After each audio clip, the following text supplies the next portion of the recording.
Rail enthusiasts from all over Britain celebrated 200 years of letting the train take the strain over the weekend. A party of more than 60 from across the UK descended on the historic Criterion Theatre Music Hall in Blue Town on the Isle of Sheppey for a morning of talks as part of Rail 200. In the afternoon, they climbed aboard a 1960s double-decker bus for a free heritage tour of the island. The bus followed the original route of the abandoned Sheppey Light Railway. Passengers also called at Eastchurch Aviation Museum.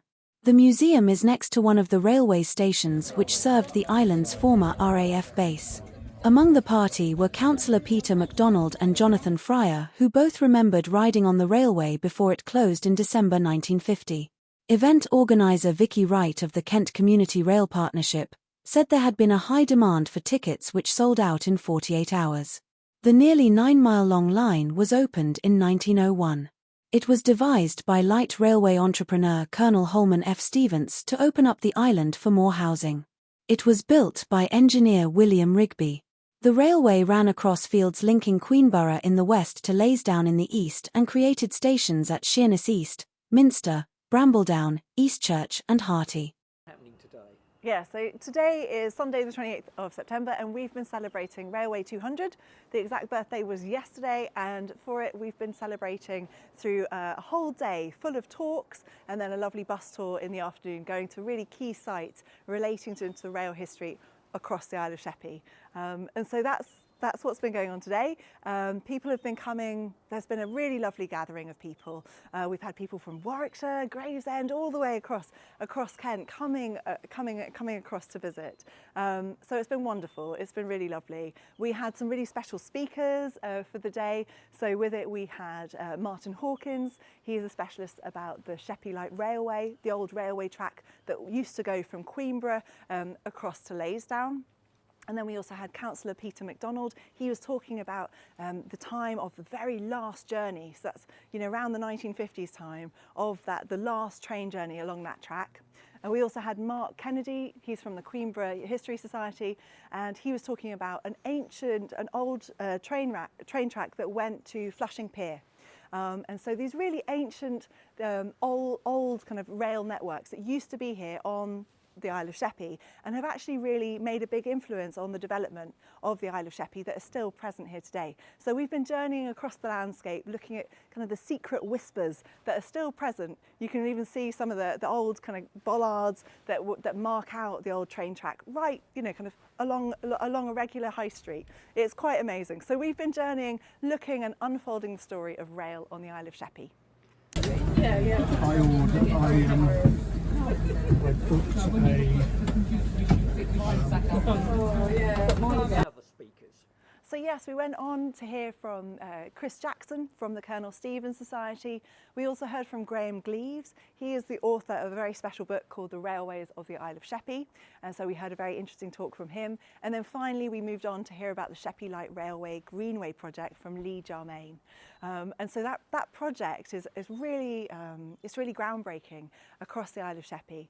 And so what's happening is that old train line is actually being turned into a special greenway, and they've done a very lovely track from Power Station Road to Scrapsgate. So we were able, in the bus tour, we were able to walk along that section and really walk along the old track and get to re-experience it in a certain way.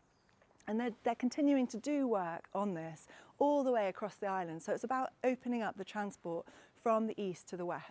From the west to the east. And so it's really great to see that progress.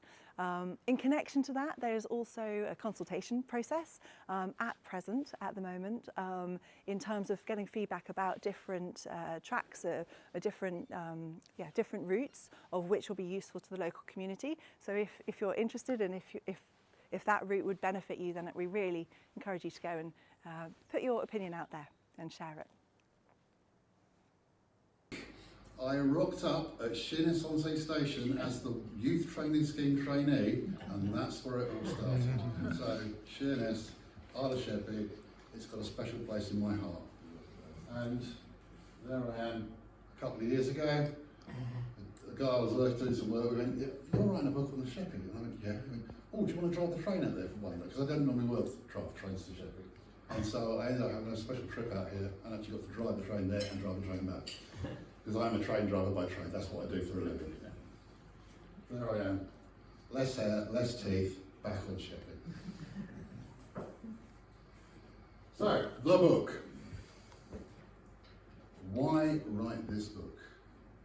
Well, first things first, there are lots of books, and some of the other people who talked today and will talk today have spoken about other volumes, and they cover distinct sections of like the Sheppey Light Railway or the industrial history, or how it interacted with the main line.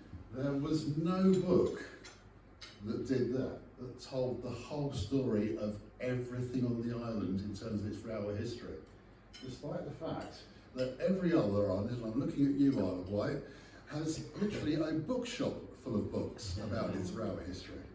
So I felt it's about time we redressed the balance and did a book all about this island and its railways. Because a lot of people look at Sheppey and go, well, it's got 2 stations and about 3 miles of track. That's not the story, is it? As we all know, there's a lot more to this island and railway history. So at the moment we've been celebrating Railway 200. So this is we've had activities all the way through the year because it's 200 years since the beginning of rail passenger transport.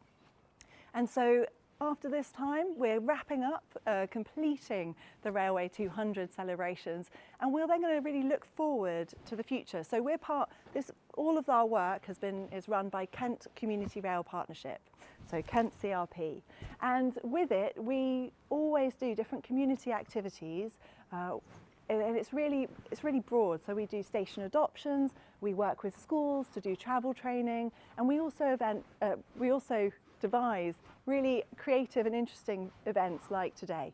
So we're going to be gathering information and ideas from the community for the next couple of years. So do let us know, contact us if there's something that you'd be curious to start up, or an event that you would like to see relating to rail and the Isle of Sheppey.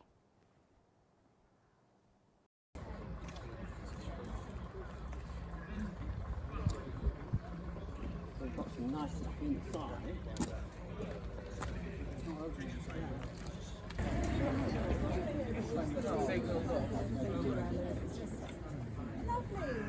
Right, most people can hear. You can always ask questions at East Church.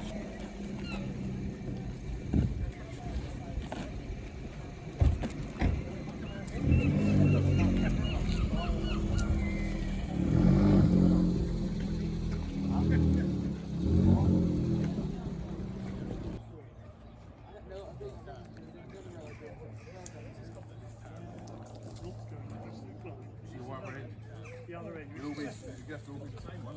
Yeah, it's just, there's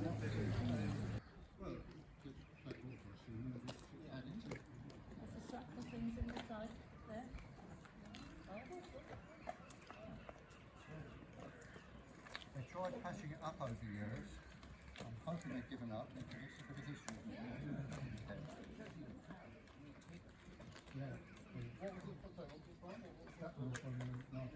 It's moved into where it is now in the middle of town. This of course was the site of Sheppey Steelworks. And then it's an extensive railway system here, but it was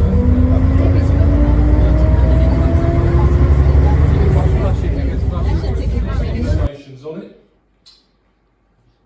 A very brief bit of history here. Opened in 1901, closed in 1950. Ran for 11 miles from Laysdown to Queenborough.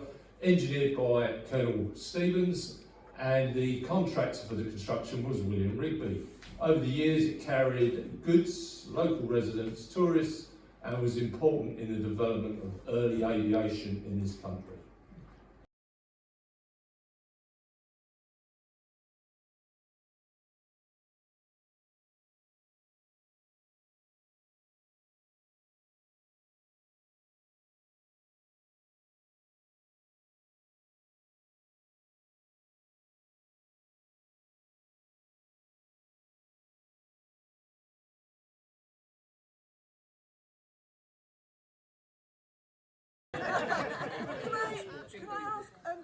could you? I'd love Paul and John to be in one as well, if possible. So if you could take one from over there, that would be lovely. And it is